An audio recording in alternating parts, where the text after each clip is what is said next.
I mean, I understand that the timer was off. I get it. That's completely on me. It's my fault. I take all responsibility for that. It's just the way things are today. Hi, everybody. It's been a minute, but it always seems like that's what we say when clinic hours turns around. But again, this happens when we have topics to discuss or when we have enough people who have expressed interest and are able to make it. Hello, everybody. Weirdness, I'm glad to see that you're streaking. As unexpected as it is, TJ Quiver, it's good to see you. Kung Fu Fenris. We are... Hey, Gil.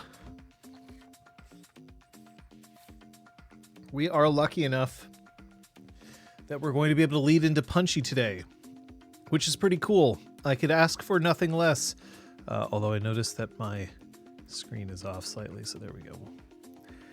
Add that back in there. Daggerheart is going to be our discussion topic for today, but that doesn't mean that we're not going to take a moment to let people kind of come in and settle down. Still in the middle of our werewolf campaign. That's been going well. Approaching 30 sessions on that one, and that's a lot of time. It's a lot of time, but I'm pleased that we found something that our players are interested in. That it's a game that I've been wanting to run for quite some time. We have other ideas of stuff that we can do past that. So of course, that means that today is the day, more than any other day, for us to examine an entirely different new setting and an entirely different new system. That makes sense, right? For me to just start reading stuff. But this is one of those things where when I picked up the manuscript and I started reading it, I enjoyed the act of just reading a book with no pressure as to whether or not I was going to run it or not. And it reminds me that I should honestly be doing that more often.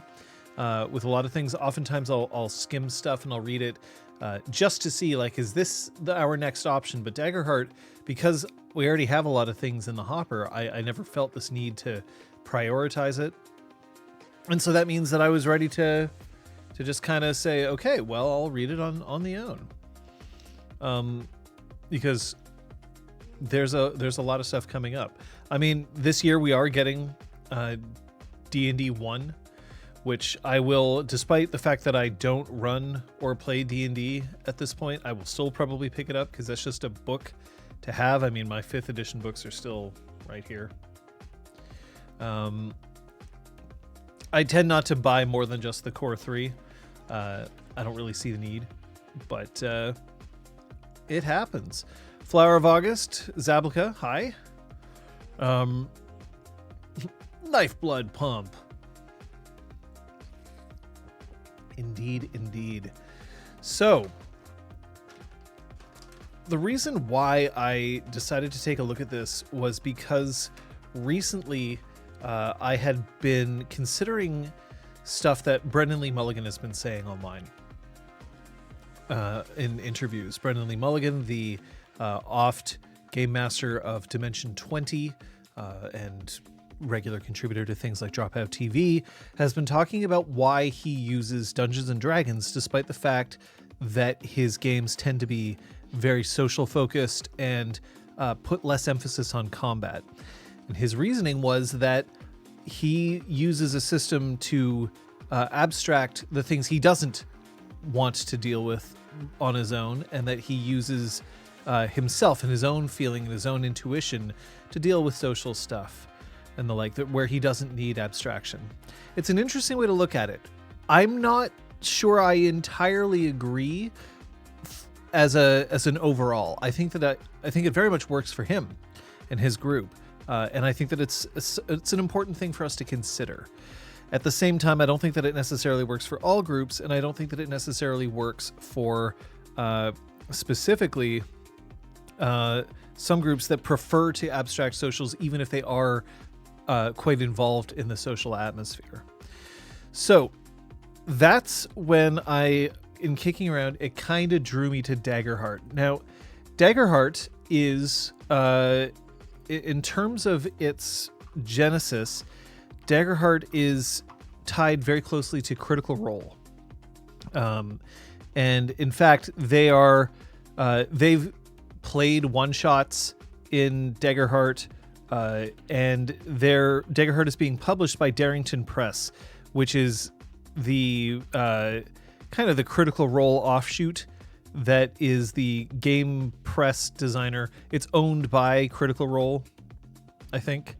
I don't think it's the other way around. But Daggerheart is kind of their idea of what they would use to replace D&D. D&D, famously, probably the most popular role-playing game in the market right now, a game that has its roots very firmly set in wargaming, and Daggerheart has an open beta, which has actually had its most recent update in April. So it's kind of hot off the presses. That's the one that I've looked at. But we're going to start with something right here, just very, very importantly. This is a disclaimer. I have not played Daggerheart. I have read the book, the manuscript. I am a professional game and narrative designer, but I have not played this game, which means that these are first impressions only.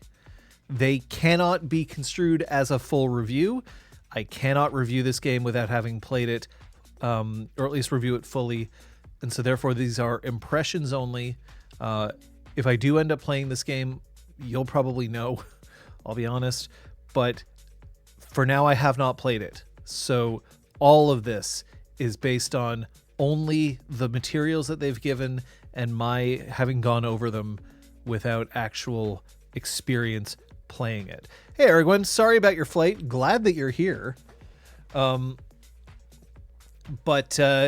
that's my disclaimer for Daggerheart today.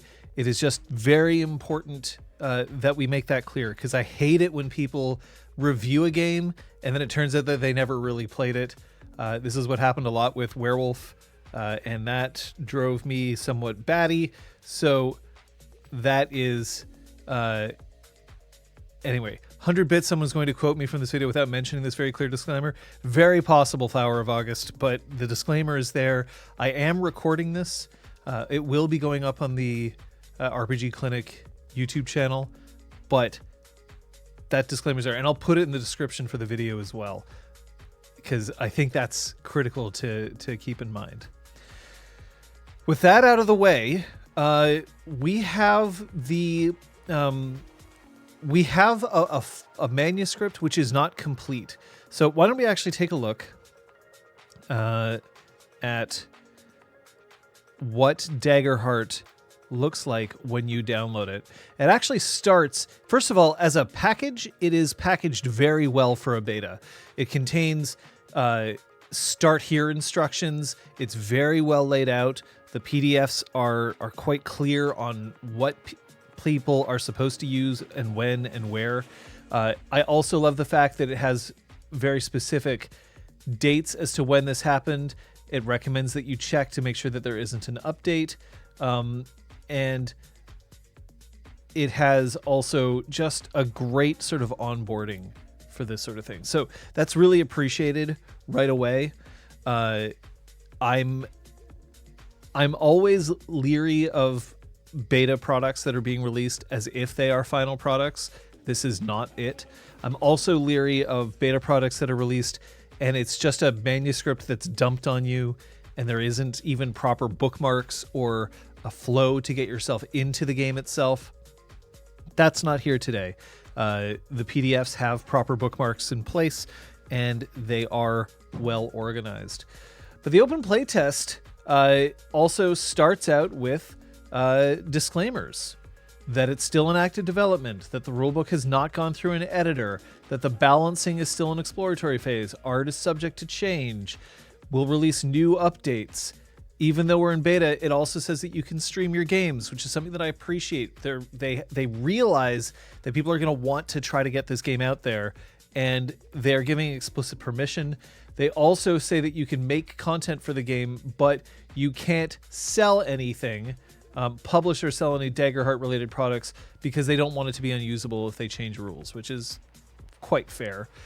And they also list inspirations. So we'll have a look at those in a second, but First off, there are 316 pages in this manuscript.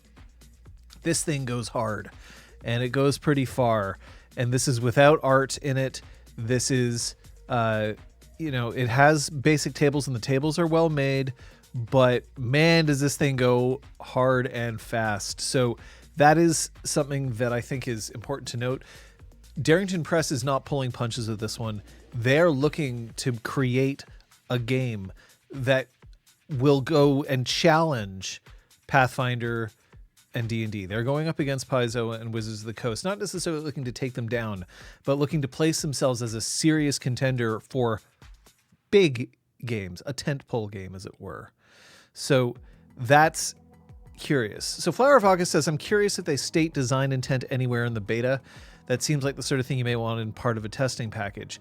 So they do say, also, I love the fact that they've got a changelog.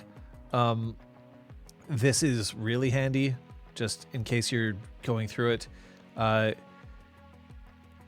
So what they have, they do say what Daggerheart is and what kind of role-playing game they're intended to make it, which I think is useful. But in terms of the open beta, they're looking to pull player surveys to make sure that people have responded to them, and they are going to edit the game and edit the rules and edit the crunch and the fluff based on that player feedback. So they are doing a good job in making sure that all of this is out there and ready for people to test. And it seems like a pretty expansive test. There are sections of this game that are not written. It is content light in some areas, and it makes it very clear when they're like, we intend to put something here, but we have not put it in here yet, which I think is, again, completely fair. This is a beta, but their intent is to gather feedback through this beta, and it looks like they're doing a pretty good job of that. But this is the interesting bit, and this is where we're going to start, because welcome to Daggerheart, fine. What is a tabletop role-playing game? Fine. But let's kind of dig into this, because I think that's kind of important to establish a baseline so that we know what we're talking about here. Daggerheart is a collaborative role-playing game set in a high fantasy world, a place of incredible magic and perilous adventure. During a campaign, you may find yourself rubbing elbows with nobles in an attempt to stop an assassination plot, diving deep into an ancient dungeon to keep a powerful creature from escaping and unleashing its power, sailing across a vast ocean to face off against a terrifying sea monster, or protecting a precious relic from falling into the hands of a dangerous enemy.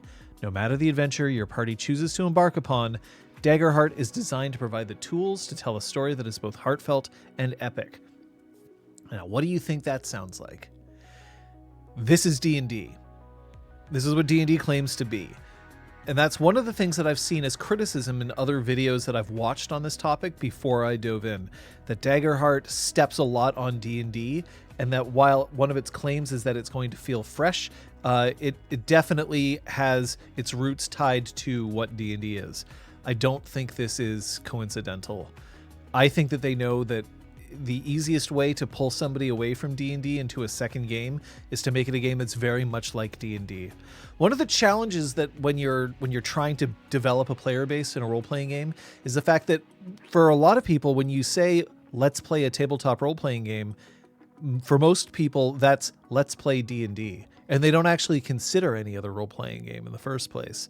And when you start somebody with D&D, it's complicated enough that a lot of people say, I've learned this, and that's where my interest lies, and I don't really feel like stretching out beyond that. So this is, I think, designed to make sure that that transition is eased so that players can say, well, I'm already somewhat familiar with this and the tropes that are involved, therefore, I think I'm going to be able to do something about this.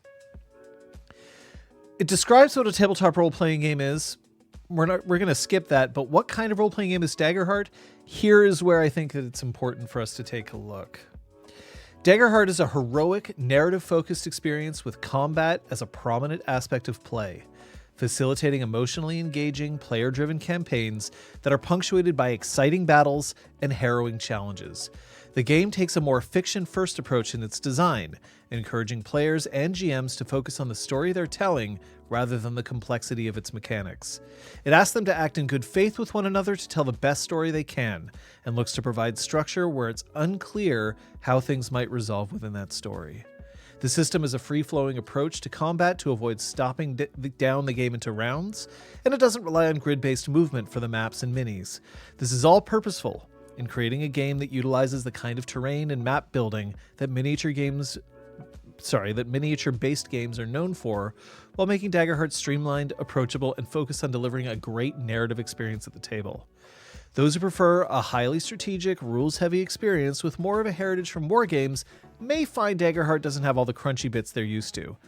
Here they're just deliberately avoiding saying D&D. Those who come from very rules-light gameplay may find some mechanics engage in areas where they're used to a more freeform approach. That's okay. You should always play the types of games that make you and your table happy. That said, if you're looking to tell heroic fantasy stories with a modern approach to mechanics that focus on both the epic battles and the emotional narrative of the characters who fight in them, you've come to the right place. So, they are positioning themselves as D&D, but they're also trying to position themselves as not D&D light isn't the right way of putting it, but they are less crunchy than D&D, and at the same time they still maintain a certain level of crunch, which kind of puts it in an area where for people who don't want to have all the charts in front of them at all times, yet at the same time they don't want to deal with something as rules light as a 200-word RPG. I get that. They also say that they want to focus on epic battles and the emotional narrative of the characters who fight in them. And this is one thing that I'll say, the rules in this game do not do a whole lot to expand upon emotional narrative. What it does do is it gets out of the way so that you can experience emotional narrative, but you can make the same claim for Dungeons and Dragons. It also does have ways to interrelate the characters in such a way to encourage more emotion in fights or emotion in serious situations. It also, in its character creation, tries to develop more emotional bonds between characters, but this isn't the game if you're looking for complex social systems. They're not there. It's just not a thing, not yet.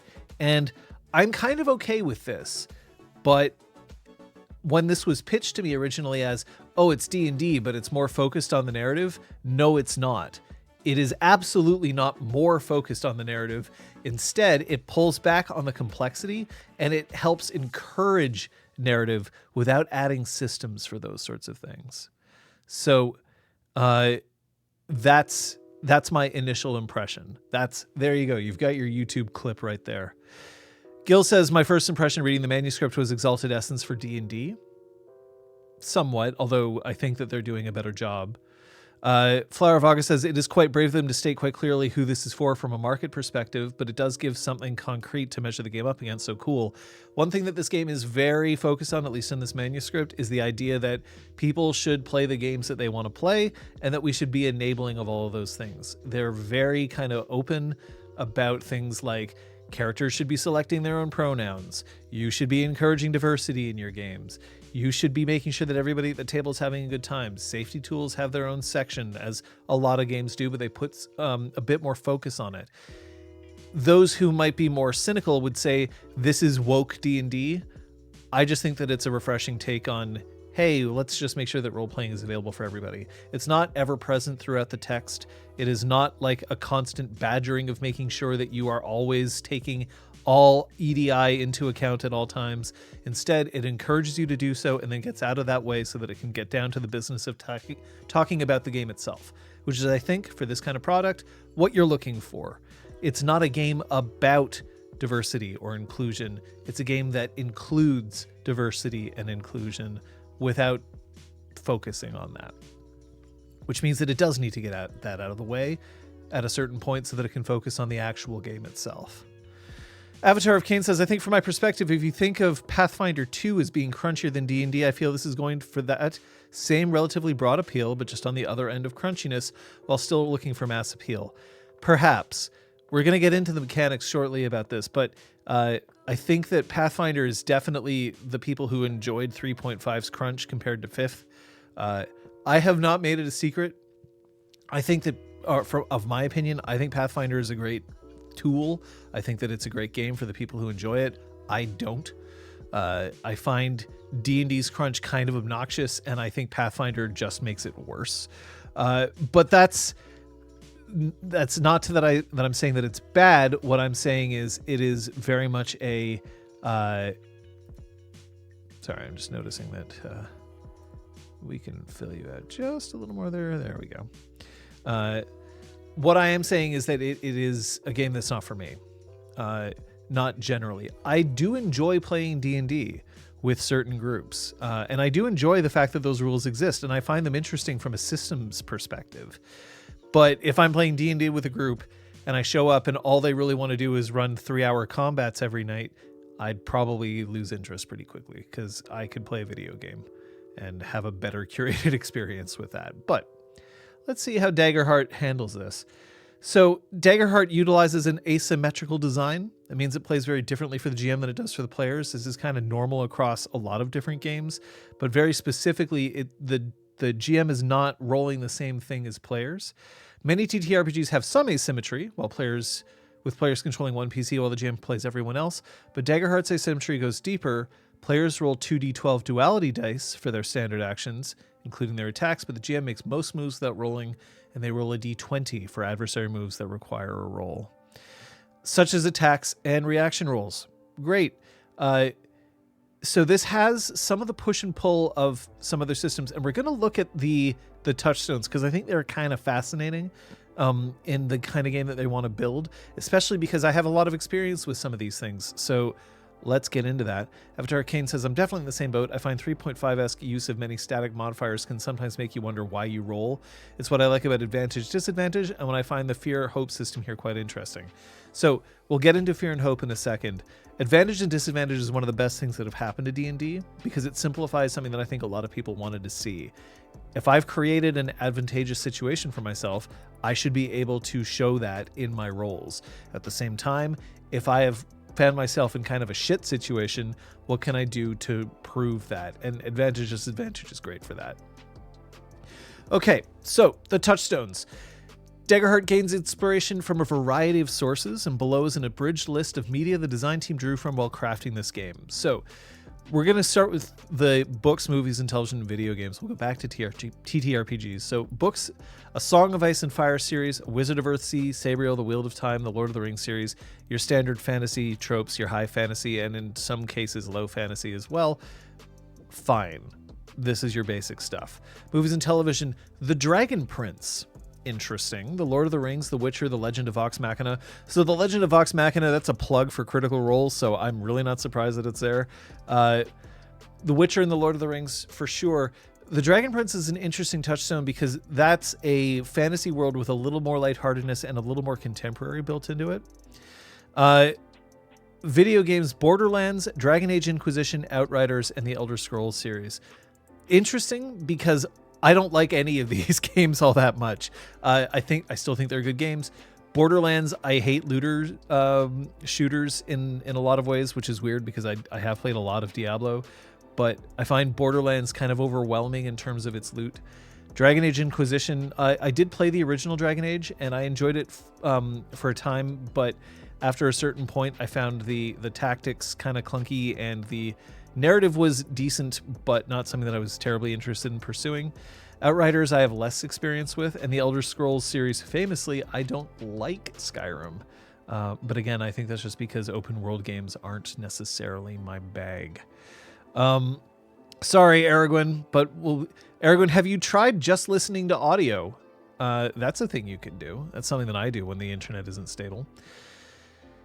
Flower of August personally finds the 3.5 family of RPGs to be fun in mathing out how the system can challenge your system mastery in a how big can I make number go kind of way, but at the table it just gets cumbersome unless most of the math can be pre-calculated. Which, yeah, I get that, but I'll also say that my style of role-playing, and again, not a criticism of the way anyone else plays, my style of role-playing, I very much care less about players who optimize in a lot of ways because it's not fundamentally difficult to do so. In storyteller games, I find optimization obnoxious in a lot of ways. I think that if you're going to optimize your numbers, you should do so because it has a story reason for it, an emotional reason for it. because at character creation in a lot of storyteller games, you can just max out your ability to, I don't know, punch a guy, swing a sword, fire a gun. You can buy 5 decks, 5 melee or firearms or whatever, and you can be like, there you go, I am now the best swords person possible in the world. And I just find that there's no real interest in that. At least in games like D&D, there's a lot of different tricks that you can do, and then there's some tactics involved in optimizing the build that you've created for your character. In storyteller system games, that kind of just doesn't make much of a point. The tactics come in other ways. So for D&D, I find optimization to be a lot more fun because it's kind of the point. And in storyteller system games, I find it to be obnoxious. And I find it can, unfortunately, in some ways, degrade other players' experiences if you are min-maxing, because it can basically render other characters obsolete if you're not careful. If you have created somebody who's just turbo good at something, then the other players might as well just not invest in things at all, because otherwise you can't be challenged. Morrowind of Oblivion, the reality Avatar of Cain is that I think that a lot of these games are interesting from story and player perspective. They're just not for me. A lot of the video games that I like to play are games that challenge my execution of things, either through strategy or through systems or mechanics. Things like, I'm always going to prefer playing a platformer. Celeste, for instance, would be a good example, or Hades if I'm going for action. Very tight kind of games. The Morrowind series is very floaty, and I'm not a huge fan of it. But like tight execution is stuff that I like more, which is strange. I am a narrative director. I often play games where the narrative is kind of secondary. That doesn't mean that I don't appreciate the narrative in other games. It's just I get my narrative through role-playing, I guess. But I bring my narrative expertise when it comes to other games. Yeah. So theory crafting is fun. Playing the theory crafted Super Basket Weaver is kind of Yeah, it's... I find that, to me, I love watching a character improve in a storyteller system game more than I love watching a character just be the best in a storyteller system game. The improvement having a meaning behind it is, to me, very cool compared to somebody who just starts OP. Anyway, now we get to the TTRPGs here. 13th Age, Apocalypse Keys, Apocalypse World, Blades in the Dark, City of Mist, Cortex Prime, Cypher System, Dishonored, D&D, Flea Mortals, For the Queen, Genesis, Lady Blackbird, Masks: A New Generation, Pathfinder, Shadowrun: The Quiet Year, Wild Sea, Slug Blaster. So let's go into the special appreciation, though, because this is where it kind of gets interesting. The Genesis system was a major inspiration for the 2-axis result of the duality dice. When I read this sentence, I got frustrated or worried, I suppose I should say, because I was immediately like, oh shit, I don't like the Genesis system that much. So there was that. The Cypher system's GM intrusions paved the way for spending fear to interrupt a scene. Okay. Cypher system does have this, and I've seen it as kind of an interesting way to manipulate, so that was an interesting bit. Among many other things, D&D's advantage/disadvantage system was particularly inspirational in the dice mechanics of this game. Sure, also the entire setting, but we'll get there, or most of the setting. 13th Age's backgrounds heavily inspired the experience mechanic. Experience is a cool thing. We'll get to that in a moment. Blades in the Dark and Apocalypse World helped shape the narrative game flow, and their playbooks inspired a lot of the character sheet development. This also made me worried at one point because I was like, fuck. I'm not a huge fan of the progression of either of these games because I find that they don't lend themselves well to long-form campaigns. But again, we'll see. Wildsea's phenomenal Reaches section provided the chassis for the regions section of this book. Wildsea is a fantastic-looking game, and I really do encourage people to check it out. Enemy types and ways of managing minions are informed by D&D 4th and the monster design of Flea Mortals. Minions are one of the best things to come out of D&D 4th, and I'm really glad that they made it into here. I think the D&D 4th edition did combat better than a lot of games if that's what you were focusing on. I'm a D&D 4th edition apologist. I had a ton of fun playing D&D 4th because I kind of recognized it for what it was. It was like playing an MMO on your table with friends, and I thought that it was really cool. I get that it wasn't as popular among other people, but I had fun with it. But minions were one of the ways that I thought that it really did well in combat. Quiet Year inspired the map building section of this book's campaign guidance. Cool. And the sample session 0 structure is informed by apocalypse keys. It's a good session 0, but beyond that, I'm not really huge. Heart of the game. So they talk about how they're taking turns speaking at the table. The dice player use come in 2 different categories, duality dice and damage dice. So we're going to move on to the core mechanics in a bit. But overall, they do a lot of trying to suggest things. They do also have things like the golden rule, which is the most important rule, is that you make the game your own. And it's the job of the GM to prioritize rulings over rules. So if it doesn't make sense with the narrative, it doesn't work the way that is. So this is sort of like they're adding the golden rule and the orichalcum rule right off the bat from Exalted. I think that's fantastic. I think all games should have these in here.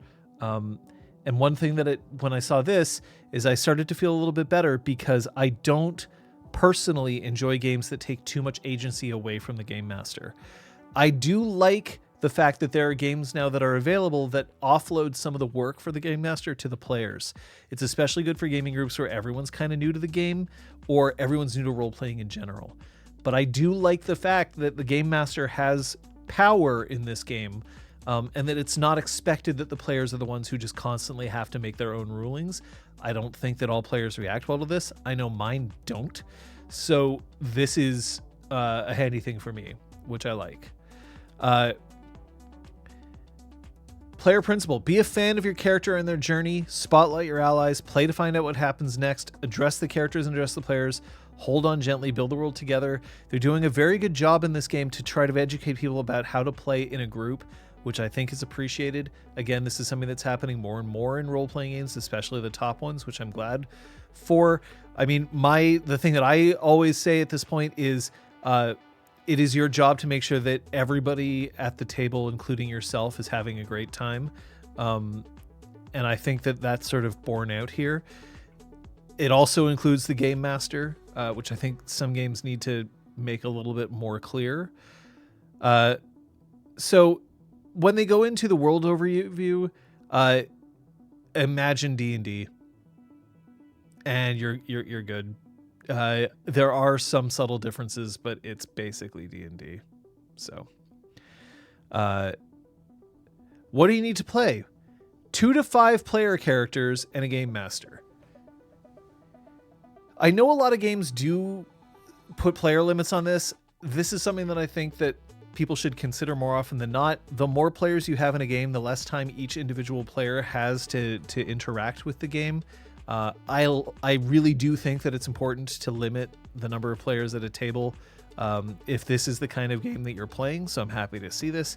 A game master. If you're playing the game master, you'll be playing the world as it responds to the PC's choices. Great. And then as a GM, it's important to remember you're not an antagonistic force against the players. Also great. Game dice. It uses D4s, D6s, D8s, D10s, D12s, and D20s. This is the part where I'm a little bit like, okay. This is you trying to appeal to D&D. This game is built on D12s and D20s, and the other dice involve damage, essentially. And that's it. For the most part. And this is to encourage people who are like, I've bought a polyhedral dice set. I can use that. Sure. And sure, it's fun to play with your little math rocks. But it's sometimes I kind of wish that that games would take the risk and be like, you need 2d12 and maybe a d20 and that's it. Because I think you could do that in here. But and am I about to sneeze?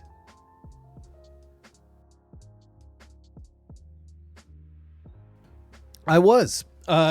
Anyway, yeah. So people really like playing with their math rocks. So this is fine. I find it inelegant from a systems perspective, but it's really not that big a deal. Character tokens. This is an interesting thing that they've added here.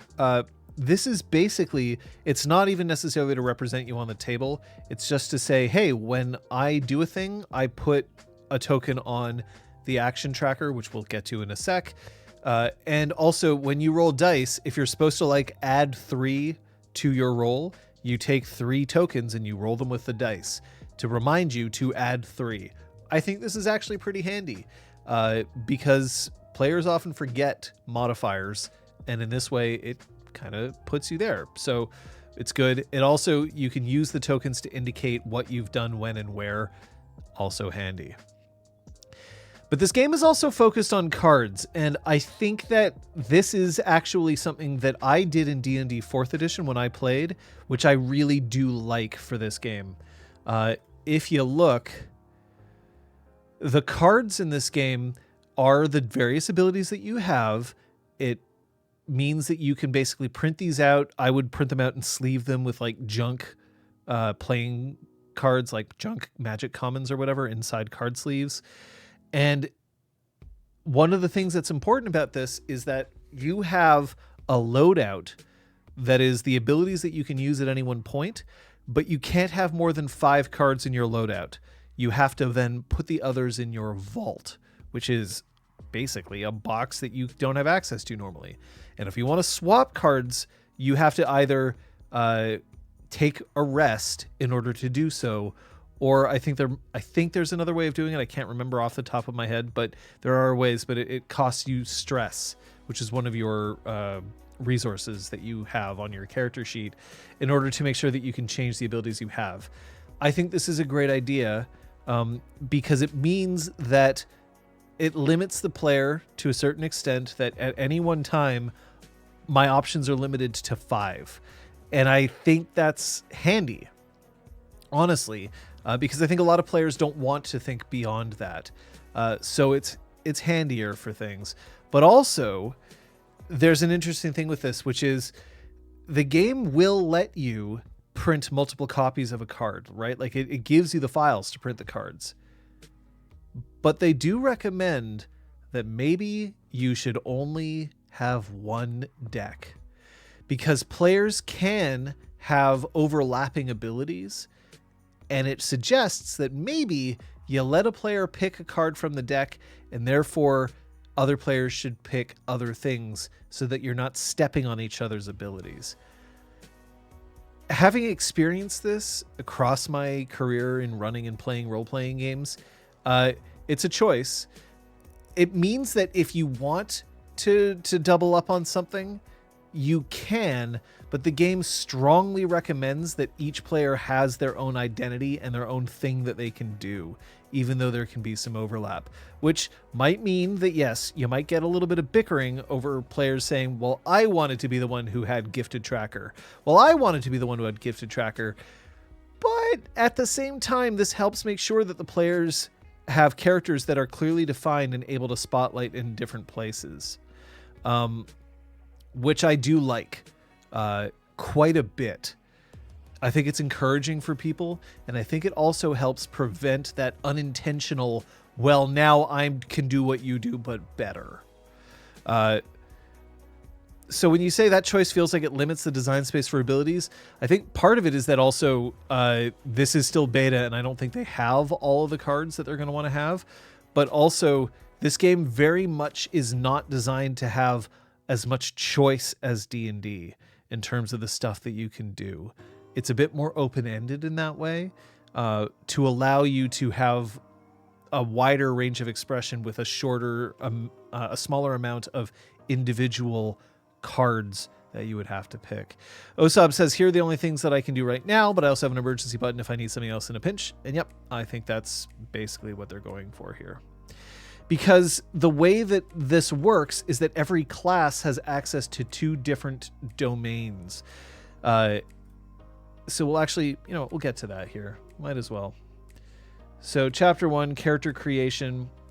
So all of the classes they have your standard classes of Bard, Druid, Guardian, Ranger, Seraph, Rogue, Sorcerer, Warrior, and Wizard. So this is sort of like your Paladins, your Barbarians, your monks. They all kind of fit into this, which is fine. And I think that they're also allowing themselves to have expanded classes later on. But each of these classes also has access to 2 domains, and they overlap.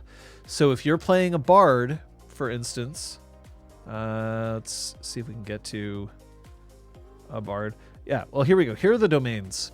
So Arcana, which is innate or instinctual magic, Blade, weapons, Bone, swiftness and tactical mastery, Codex, magical study, Grace is charisma, Midnight, shadows and secrecy, Sage, natural world splendor, life, and Valor, the domain of protection. So, for instance, Bards are Grace and Codex, so they have specialties in charisma, but they also have specialties in intensive magical study, which means that if you're a wizard and you also have access to Codex, then there could be some overlap, but therefore you pick which cards you want to have, and then the other player can pick the card that they want to have for that game.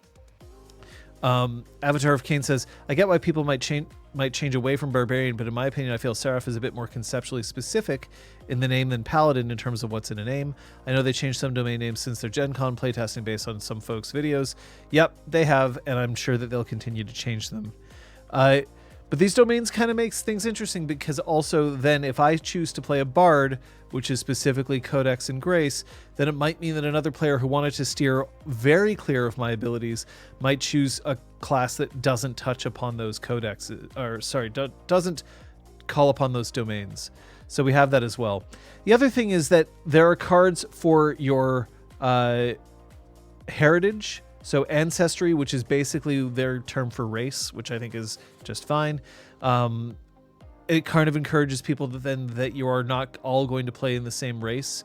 Again, you can just print out another version of the card, but I do think that that's an interesting choice. A lot of these ancestries are going to be very obvious to people. You have things like elf, fairy, orc, halfling, human. Daemon is essentially a tiefling. And then you have things like ribbits, who are frogs. And I think that ribbits are cool. Cat girls, well, not cat girls specifically, but, cat people, the Qatari. So there's a wide range of ancestries for you to choose from, which again means that if you're playing from 2 to 5 players, you're probably going to be able to find something on your own. And your community also are cards. So yes, you can claim that all of you are from the same community, but in a way, the game encourages you to diversify. That encouragement of diversification without forcing it is something that I think is quite elegant from a design perspective in this game. Language, it just says, hey, everybody speaks a common language. Sign language is widely understood. And if you'd like to have specific regional languages in your campaign, talk about it with your table. Great. I think language is one of those things that people put a lot of effort into in some games, and that's great, but I don't, and I don't enjoy it. I prefer to just say, you don't understand these people because they are choosing not to speak in a language that you can speak, and just have it be done. Kung Fu Fenris, I see that you've already isolated the character that I desperately want to see to have Frog from Chrono Trigger in this game. Now you can. I think that's great. Character traits. So this is something that I wish D&D would do. I know they're not going to do it for a while yet, but I wish that they would do it. They do away with the entire ability score and literally just get down to what are the modifiers. So instead of having a strength of between 3 and 18, or honestly at this point now, since they don't do dice rolling, it's probably more like between 8 and 17. And then you derive your modifier from that score. They just say, do you have a strength of 0, +1, +2, -1, -2, which I think is exactly what you need if this is the kind of style of game you're going to run. You don't need to make it more complicated by having a different number that then translates to another number. It's just not worth it. It's just something that I really wish that they would get rid of. but it's legacy that they're pulling from old versions of D&D because they don't want to shock and dismay people who've been playing since first or second edition and be like, well, but what about my wisdom 20? You'll notice that a lot of these are pretty similar. Agility, strength, and finesse. So finesse and agility kind of are what replacing dexterity. Strength is strength. Instinct is kind of like wisdom at this point, perceiving, sensing, and navigating. Presence, charisma, and knowledge, intelligence. Which I sort of like because I kind of don't like the term intelligence in a game. I don't like the implication that someone is just smarter than somebody else, even though I know that's not necessarily what they're going for.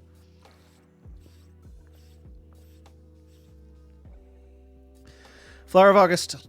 Yeah, they do make the primary score relevant for like prereqs and multi-classing, but they don't have to. Like, they do it because they have that there, but it just makes most of the math in the game slightly more complicated because it adds that extra step. They could remove it and simplify and it would be the same thing. So that's kind of what we're going for here. Then you have things like evasion, hit points, stress points. So stress points being like basically willpower, hit points being your damage. The way they do damage in this game I think is really cool, and we'll get to it. Hopefully, because obviously we're already almost halfway through here. And then we have hope and fear. So hope is a currency that represents the way fate can turn in your character's favor during the game. You start with 2 hope, and you'll get more as the game goes on. Anytime you roll with hope, so you have 2 d12. Each of your d12s is a different color, and you can pick whatever they are, but one of them is your hope die, and one of them is your fear die. You roll 2 d12 together, and you add them to get your result, plus or minus whatever modifiers you have. But if your hope die has a value over your fear die, you gain hope. You roll with hope. It means that you get an additional hope that you can spend. If you roll with fear, it means that the storyteller or GM can either, at that point, they can take a move themselves, or they can gain fear, which then they can spend in order to make moves. It also means that you can introduce the idea of if you roll a success with hope, good things happen. A success with fear, you succeed at what you want, but a complication might be thrown in. A failure with hope means you fail your action, but at the same time you do get some hope to use. And a fail with fear is something goes bad and there's a twist added to it. So this sort of adds to that kind of idea of, in the Genesis system or in the Star Wars system, the idea of threat or advantage. It kind of differs between, some games call it opportunity. And in those games, it was up to the player to determine how to interpret these things, and they often had lots of charts that stated, "Hey, Lo, good to see you." They had a lot of charts that were like, "Okay, well, you could spend 2 opportunity to do this or 2 threats to do that." And in this game, they don't have that. It's for the storyteller to determine. And thank goodness for me personally, because again, I don't like putting the onus on the players to do that. I think that it's, in general, not a useful thing in my play style, because then it offloads some of my responsibility to the players, and my players want to be focused on their own characters in the game itself. They don't want to focus on storytelling around it. So I like this. Good. Starting equipment, they put weapons in here in tiers. So depending on what level you are, these are the weapons that you should have access to. Great. Armor is the same way. Great. Just keep it simple for that. Starting items, fine. It gives you the option if you want to track currency or gold, and it also definitely gives you the option of saying like, or just screw it, who cares? Which I think is honestly great, because some people really like tracking that sort of thing, and I know that I don't. You have backgrounds, so these are questions that they ask you when you fill them out, and then experiences. So experiences, I think, are kind of cool. I think that they're abusable, but I think the system's kind of designed with that in mind, which is fine. But an experience is a word or phrase used to encapsulate a specific set of skills your character might have because of the exciting life they've lived. So they have examples like bodyguard, merchant, scholar, high priestess, fallen king. Characteristics might be stubborn to a fault, friend to all, young and naive. Specialties might be things like sharpshooter or inventor or disguise. Skills like quick hands or animal whisperer, or phrases even like catch me if you can, or no one left behind, or pick on someone your own size. And if you can say that you're rolling and your experience matters for this roll, you get a bonus. I think that that's kind of cool. I definitely think that you'll have players who will try to shoehorn their experiences in a lot, maybe too much, but a storyteller or game master should be able to calm that down or focus on it. But also the bonus that it gives you is +2 or +1. Useful, not necessarily game breaking in a lot of contexts. But there is something interesting about saying that if you have a background experience like Fallen King, then maybe it means that you might you might be able to use that experience if you're trying to give commands, but it also might mean that you have special understanding of people who have fallen on hard times. So you can apply to that not only just in giving commands, but also perhaps empathizing with somebody who is going through a tough time. So that's, I think, an interesting way of looking at it, because it means that these are sort of like specialties that you'll find in storyteller system games, but more applicable across a wider range. If you have a phrase like, I won't let you down, then if you're playing that plucky young upstart who's trying to like prove themselves to everybody, great. That means you'll be able to use this experience a whole bunch, but it also guides your play in order to make sure that if you act like your phrase, then you get to have advantage. It's kind of like stunting in that way. Weirdness, called it right there. Character aspects and fate, absolutely. So this, I do think, is a neat thing, and this does help push the game a little more towards narrative, because you have to be able to apply that narrative to a certain extent. I prefer this over the backgrounds that you'll find in D&D, where they often say like, okay, well, if you've got this background, then you can have proficiency in this skill and that skill, and that's that. Which, fine, but that means that because of the nature of min-maxing, or at least building in D&D, it means that your background's often secondary because you're picking it for its abilities and not necessarily for the character you want to play. So I think it's cool. I like it. You can also change your experiences. I like the fact that this game says in several places, if something doesn't work the way that you thought it would, you can change it, because if it doesn't feel correctly, you can just make that change. I think more games should be doing this. I honestly think that most players don't do this because they're trying to min-max. They're doing it because they realize that their character isn't who they thought they were when they were building it. It happens all the time to almost every character, where you discover things about that character and then you realize that you'd wish you'd made a decision earlier because it fits better, and here the game says it, which I like. So then the domain cards, as I mentioned before, that's these cards here.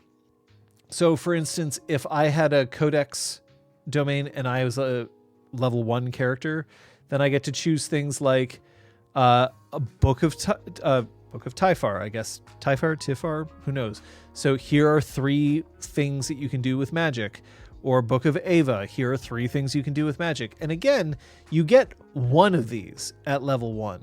So if there's somebody else with codex in your party, that still means that they get to pick something, and it will still be interesting. It's not like you would be able to pick all 3 right away. And then when you go up in levels, yes, you can pick another one from level 1, but in general, you're going to pick cards of your level because they're more powerful. So I like this. So I'm fine with that. Connections. So connections, the relationship between you and the rest of your party members, think that's good. I think a lot of games do well with that. I think that good game masters will take a look at the questions and then check to make sure that they're sort of questions that they want to have. But that's great. It does not have information on how to build higher level characters, which is fine. But there's something else that they have here, which I think is interesting, which is that you can actually, on Demiplane, you can create a character already here. I mean, you can also create vampire characters, and coming soon, Hunter, although no werewolf yet. But we can actually create a Daggerheart character right now. So if I say that I wanted to make Frog from Chrono Trigger, pronouns are front and center here. So this is something that the game does focus on, which makes mention of it. I think that's great. Honestly, TTRPGs are a very queer-friendly space. Great, let's throw that in there. I can choose which level I'm at. We'll start at level 1. I will make myself look like a frog, because I can. So if we decide that we want to do this, I mean, all of the information is right here. Like a Seraph here has abilities they get prayer dice. There are background questions. They have subclasses like a winged sentinel, or if you want to have a divine wielder. But let's say that for Frog, we can make Frog just straight up a warrior. If we want, we can make Frog perhaps a guardian to become unstoppable. But let's just keep it simple, and we'll go with a warrior. We select the class. So first we have to choose a subclass. So we can choose either Call of the Brave, which, as a brief description, when I fail a roll with fear, you gain hope. Or Call of the Slayer, add Slayer dice from this card to your weapon attack or damage. Frog seems like a pretty upbeat person, so we'll pick Call of the Brave, but also that subclass will come into play later on. I can click Select. When I'm setting my traits, this is what you have here, so you can select a +2 trait, a +1, a +1, and a -1. The other ones are set to 0. So if I say that I want to, say, have great strength, let's say great finesse, Frog seems like an instinctual person and maybe a little less book learning. Starting weapons, they're all right here to sort of to have as a thing. It suggests down here. You can't see it because it's off the screen, but it selects a longsword, so I can pick that. But then I have to pick another one because you can also have a secondary weapon. So I could say maybe instead of that, I'll pick a whip as a secondary weapon. Starting armor, say full plate. Starting inventory, so we'll pick a health potion. And either the drawing of a lover or a sharpening stone. Well, Frog would probably have that. Take domain deck cards. So now you can pick, because here are the bone cards and here are the blade cards. They do make the difference between finesse and agility clear. So we can say that Frog has deft maneuvers and not good enough. So there's my class picked, my heritage. If I pick an ancestry, clearly I will be a ribbit, which you can't see here, but they are anthropomorphic frogs. In terms of community, probably a highborn, born into a life of elegance, opulence, and prestige, or an orderborn that focuses on discipline or faith. Probably orderborn would be the right thing to do. Orderborn dedication, so you can record 3 sayings or values that your upbringing installed in you.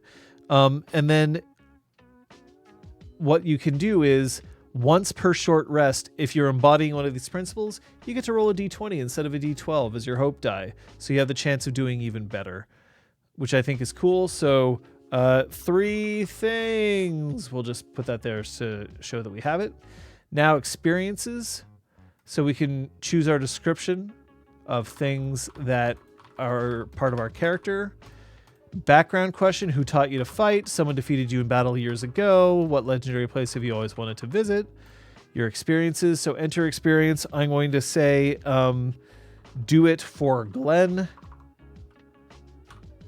And enter experience for the Queen. No, that's 2 things that are a bit too similar. We'll say honor is my shield. Say. Why does it say 3? Oh, because you have to make one of them a +2. That's why. Create connections. We do that. And that's it. So I've created the character. Done. So if we look at the character sheet, make Cyrus proud. Yeah, you're right, Koku Fenris. So then there's the character sheet for you. And it does a pretty good job of being able to work it on the actual page itself to modify your HP, your stress, your hope, your active weapon, and what proficiency you have in it. Clicking on things gives you the information next to it. It's actually a pretty solid character sheet thing that we have here. Conditions, we can say that we're vulnerable, hidden, or restrained, which are the 3 conditions that are in the game itself. We can copy, link, or generate a QR code. I can say who can see the sheet, which overall I think is pretty great. Look, I can even here, I'm going to extend this so that you can see it just for a second. We'll put this over chat just temporarily. So for Call of the Brave, I can click, yep, I've used this, so now I can't use it until I have a long rest, at which point, once I do my long rest, I can, boop, take it out. So overall, very impressed with this toolkit. I think that it does a very good job of, oh, I have to put this below there. Does a pretty good job of putting that stuff out of there. They are getting their mileage out of their deal with Demiplane, and I think that I am here for it. Some things I'm going to touch on while I'm here. I really like what they're doing with hit points. When you roll damage, instead of it being tracked quite so granularly, if I roll damage to you, let's say that I roll a 17 for damage. Well, what you do there is then you check here, and if I do between 1 and 7 damage, you're going to take 1 HP. If I do between 8 and 15, I do 2 HP. And if I do anything higher than that, it's 3 HP. So it kind of also eliminates the whole, like, you come up against a big, massive monster, it swings once, it rolls really well, and therefore you get absolutely obliterated. Your armor slots, the armor that you have, so what you do is you mark armor, and as you mark armor, that reduces the number coming in, not HP, but the number. So if I said 17, let's say that your armor here was, why is my armor 0? I thought I had armor here, equipment. Oh, do I have to equip it? I wonder if I actually have to equip it. There we go, active. Ah, so you have to actually do that. Okay, so there's 5 armor here. So it also takes all of the stuff into account. So now my agility is lower because I'm wielding heavy armor. But now I have an armor of 5. So if I rolled a 17 in damage against Frog, if Frog spends an armor slot, then you take that 17 and you subtract 5. Now it's 12. And now instead of doing 3 HP, now I'm doing 2 HP. But you can also do 2 armor. And now it'll be 7, which means that I'm only doing 1 HP. Worth of damage. So they're damage brackets. Exactly, Kung Fu Fenris. Yeah, right, Flower of August. Remember to equip your new gear. So that, I think, is an elegant way of also deciding what you want to do, because you can fix armor in downtime. So it's not like you only get those slots and after that it's over. But this is ways for you to engineer what you can do, because maybe you only want to mark 1 HP or 3 HP or whatever. We also have here in the longsword, if you click this, it gives you down at the bottom of the screen, which I won't be able to, actually I could probably do this. You see how down here it has longsword damage roll. So you can roll and it's goes to, oh look, there's the rolls. You can re-roll as well. And it'll give you the results. So handy for that as well in there. Anyway, so very much a fan of what they're doing there with the with the character sheet on Demiplane. It's one of the best implementations that I've seen, which is awfully handy. Now, there's some other things in here that I've noticed that I have some fondness for. One of those is, I guess we'll go up here in terms of level up options. So when you level up, so unlike in a storyteller system game where you get experience points each session, here basically the storyteller decides when the group levels up, and it's typically every X sessions that you play. And what you do is that when you, here, I'll zoom in here so that you can see it a little bit better. So at levels 2 to 4, at level 2, you're going to take an additional experience. Remember, those are those sentences or phrases that help you get specialties. But then when you level up, record it on your character sheet, choose 2 available options from the list below and mark them. So you can increase 2 of your character traits by +1. You mark them so that you can't just jack one trait up as much as possible. You have to wait until you hit level 5 before you can increase it again. You can add hit point slots, stress slots. You can increase 2 of your experiences by +1. So you can keep doing that, right? You can increase 2 experiences by +1 up to 3 times. So maybe your whole do it for Cyrus or whatever, maybe that just becomes excellent. So it is a way for you to increase your character's ability in a specific niche way that's only for your character throughout the game, which I think is an interesting way of doing it. So you get to choose what you do here. There is also multi-classing once you hit level 5, but you do have all of these things that you can do in order to help differentiate your character. It's not as granular as the storyteller system for sure, but because all of these things are somewhat useful, there's a bit less of the min-maxing that you'll find in terms of D&D, and often the leveling up process is a bit more interesting rather than just what do I have to do in order to fill my build. Flower of August says, are there any penalties for filling your health track, or is it all or nothing in terms of injuries? So if we go into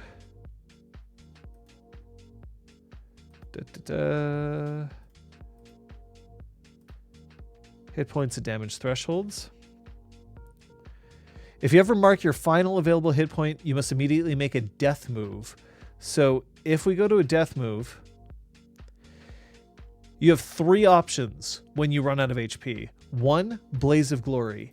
You embrace death, go out in a blaze of glory, you take 1 action, which becomes an automatic critical success, and then you die. Great. I think that's cool. You got 1 thing that you can do to really go for it. Also, I forgot to mention, if you roll your hope die and your fear die, and they come up the same result, it's a critical success. So you have a 1 in 12 chance at a critical success. Avoid death. So if you max out all your HP, you can just say, I don't die. You avoid death and you face consequences. You roll your fear die. If its value is equal to or under your level, you gain a scar. You drop unconscious. You return to consciousness when an ally clears one of more of your marked hit points. And then risk it all. You roll your duality dice. If hope is higher, you stay on your feet and you clear hit points or stress equal to the value of the hope die.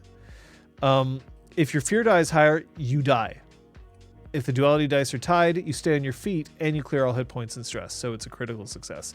If a player makes a death move that results in their characters dying or no longer being able to play, they should work with the GM before the next session to build a new character at the current level of the rest of the party.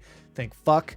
I'm tired of games that penalize players for taking risky moves and then they have to play like less good than the other players. Don't do that. Oh. Scars are things like if you take a scar, you permanently cross out one of your hope slots, so you can't use that slot to store hope anymore, which can be a detriment, but honestly, it's not as huge as it looks. The narrative impact of that scar is up to you. Might be a physical scar, painful memory, deep fear. And if you put a scar in your last hope slot, then it's time to end your character's journey. Also fine.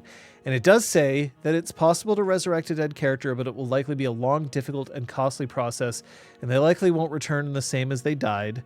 If a party decides... I'm zooming in here. If the party decides to take this path upon a character's death, the GM will tell the players what it will take to make that happen. I hate resurrection in games, but at least this one gives it a little bit more weight for the GM to choose. The Seraph has a one-time only thing that they can take at like level 10, which will resurrect a character, but you can only ever use it once. After that, it vaults permanently. So that's another way that they limit resurrection in this game. I do not like resurrection in games. I think that if a character dies, a character's dead. I do think that it's great that you give people the option to not die. I love that. I think that's great. Because I don't think characters should die unless it's interesting for the rest of the game. But I do not like the idea that a character can die and then everyone's just like, oh, well, I guess we're just going to have to find 5,000 gold pieces worth of diamonds. Like, it's a bit frustrating. Avatar of Cain says, I'm curious what you think about multi-classing as a concept outside of its D&D legacy. I quite enjoy it within the D&D framework, but I'm not sure how I feel about its implementation here. Yes, Gil, if your hope die is a D20, then yeah, it's less of a chance. You're correct. But yeah, for the most part, you're rolling with 2D12. In games when the afterlife is in some sense part of the setting, though, that's different. Then you're not playing a game where death has that same effect. For instance, changing the dreaming of chimerical death and real death, and chimerical death you can recover from and real death you can't. That's part of the setting. So in that way, fine. I have my issues with chimerical versus real death. I find 2 health tracks to be confusing and unnecessary, but you know, not everything is perfect, and I don't think that it's necessarily a wrong choice, just a choice that I find to be a little unelegant. Or inelegant, I suppose I should say. Multi-classing. Avatar of Cain, I don't like multi-classing, to be honest, in a lot of ways, because to me, what is presented is like, oh, wouldn't it be interesting if my character could follow along a different path? Often ends up being a way to min-max or twink, and not as much of a, like, wouldn't this be an interesting thing for my character who grew up as a bard and now is starting to get more heavily into the idea of, I don't know, like tracking. So they're going to multi-class into ranger. Part of this is because of I play storyteller system games, and in storyteller system, everybody's a multi-classer because like you can. The system of granularly choosing what you are able to do and what you're good at is kind of built into it. But in these games, I find that it's kind of, it doesn't incentivize you to make those choices because other multi-classing is weak. And so therefore you're punished for making a character choice, or it enables ways to make yourself kind of twinked out, which means that then you're more likely to make the choice based on its mechanics and not really based on your character's journey. So I'm not a huge fan of multi-classing, but I know that a lot of people like it, so I'm not necessarily against it. Its implementation in this game is, I think my initial reaction, again, have not played this. Let's let's make sure that people remember that I have not played this game. And if I haven't played this game, then I don't want people to assume, whoa, that's huge. I did not set this up in this particular scene. Yeah, I haven't played the game, so I can't say that this is a full review. I'm tempted to say that multi-classing in this game is pretty weak. It might be stronger in games with fewer players, because then you'll be able to cover more domains, but overall I don't think that it's going to be great. Gil says, my opinion on death is rather similar. There's a lot less emotional stakes for a game if there's no chance of consequences, and death is the ultimate consequence. I like the fact that when you die, that's it.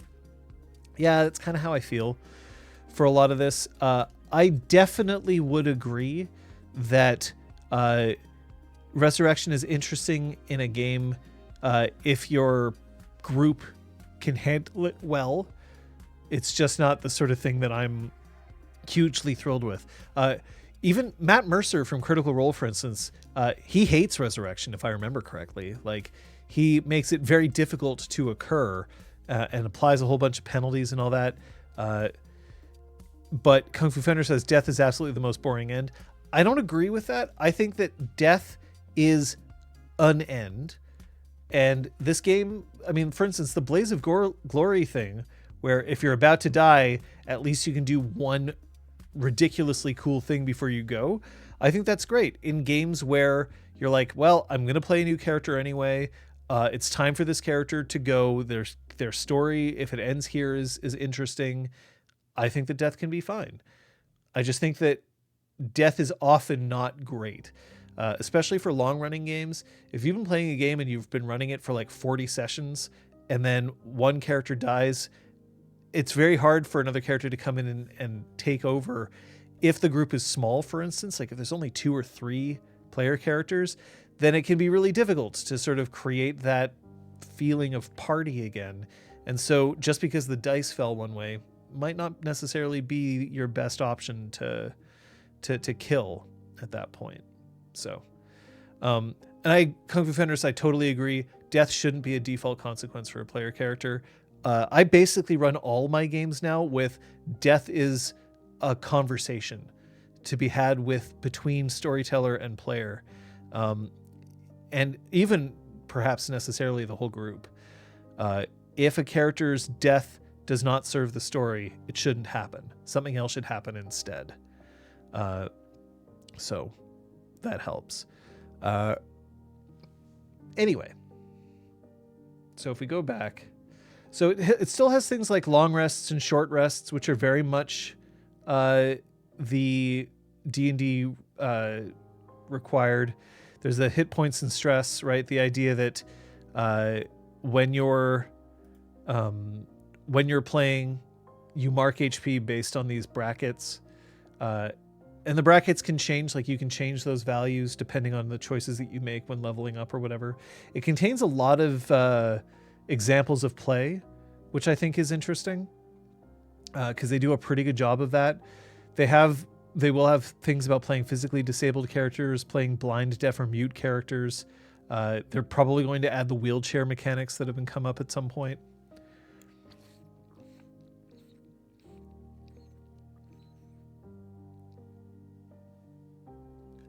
Sorry about that.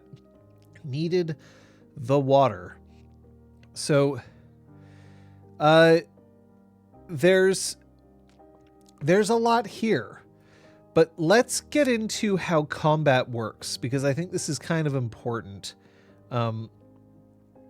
Let's find this here. The action tracker. So, there's no initiative in this game, and players can continue to act in whatever order they choose to do. You just say you want to do a thing, and you do it. The point is that as you accumulate fear, or as the storyteller or game master accumulates fear, then that game master can then use fear to put things on the action tracker, and the GM can take token every time you take an action. You put one of your character tokens on the action tracker, and the GM, when they make a move, which is usually after a player fails an action roll or rolls with fear, they can spend tokens from the action tracker to activate that many adversaries. When they spend a token, they remove it from the action tracker and return it to the token's player. And then they can do things like move, make an attack, use an adversary action, clear a condition, sprint far or very far away on the battlefield. So in other words, you can let the player characters do stuff until they screw up. Then it's the storyteller's turn to do stuff, and the players can just decide who does what and when.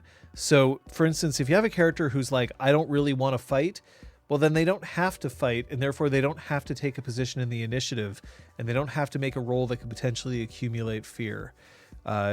So it's an interesting way of doing it.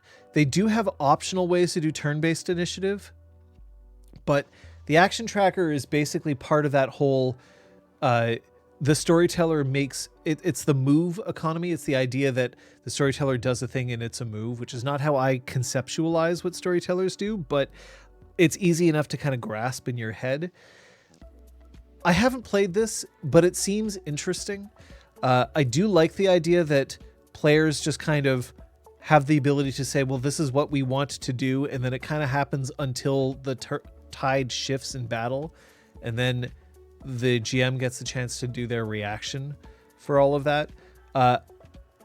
It seems like it's a little more free-flowing and a little less kind of crunchy when it comes to things like initiative, because literally it's just, I take an action, I put a thing on the action tracker. When it's time for the storyteller or GM to go, they pull things from the action tracker. So I haven't played it. I think I would need to play it in order to see more about what this would be, but this is an interesting way of doing it. There's also something about the dice that I wanted to mention, the idea that the players roll 2d12, but the GM rolls a d20. You have an infinite number of tokens, Zablica. So like if you run out of character tokens and you need to use more, you can just use more. They're literally just to track who has done what at what time. Yeah, the turn system is a bit PBTA-like. You are correct in that respect. The fact that the players are rolling 2d12 means that their success levels are leveled out to a certain extent. Rolling 2d12 will have less variance than rolling 1d20, and it'll make it more likely that you're going to achieve the average result of 13, and then each kind of spread from that is progressively less likely, right?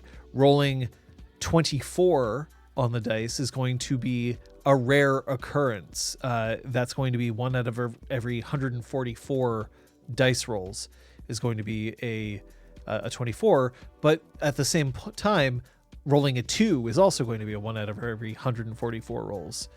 And your modifiers will help kind of balance that out. But the idea in terms of what the default difficulty is supposed to be, let me see if I can find that here.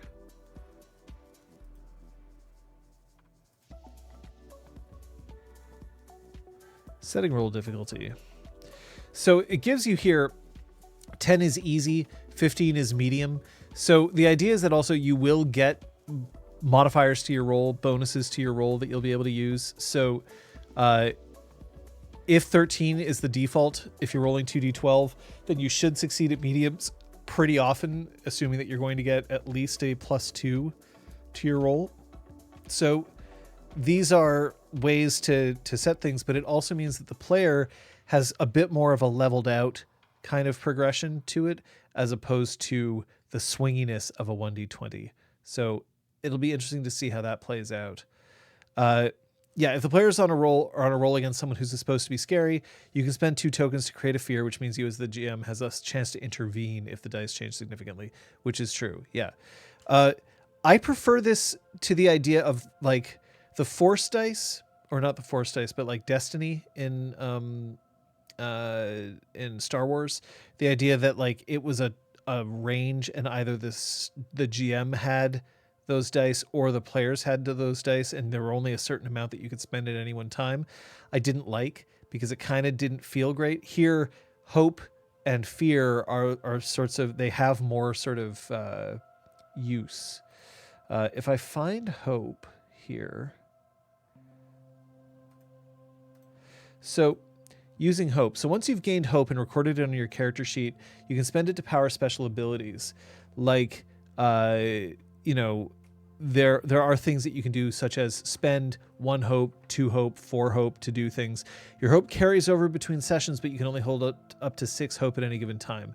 You can also use it to help an ally, so you can spend a hope, in which case then you roll a hope die, and they roll a hope die, and then they can choose which hope die they use, which can be a very helpful thing.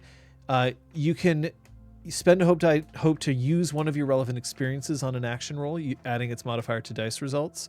So you can also add multiple hope for multiple experiences, which I think is good, because then it also kind of limits somebody's ability to just use experiences every damn roll, because you're going to have the hope the spell to spend. You can activate hope features. So if the text instructs you to spend hope, then you have to immediately spend it. Some effects only trigger on a success with hope. And then fear, rolling with fear doesn't mean your action roll failed, but you'll face some kind of complication. So maybe you'll only learn partial information. You'll face a strike from the enemy you just attacked, or encounter an unexpected danger. So yeah, you might succeed and hit an enemy, but now you've left yourself open to a counterattack, which kind of bears into it because that's how a storyteller or game master, I got to get used to using GM again. There were some, I know that there was some resistance at one point of the idea of using the term game master because master has some negative connotations to it, but that discourse kind of died down a bit. And I'll be honest with you, I think that it was I think that if you have a player who's uncomfortable with the term, fine, but I also think that it's in a lot of ways searching for a problem as opposed to it actually being a problem, because master also has a lot of non-problematic connotations to it. It's an ongoing question, but I also assume that in a game like Daggerheart, which clearly has a lot of representation and most likely a bunch of EDI editing added to it, I don't think they'd use the term game master if they didn't think that it was safe to use. But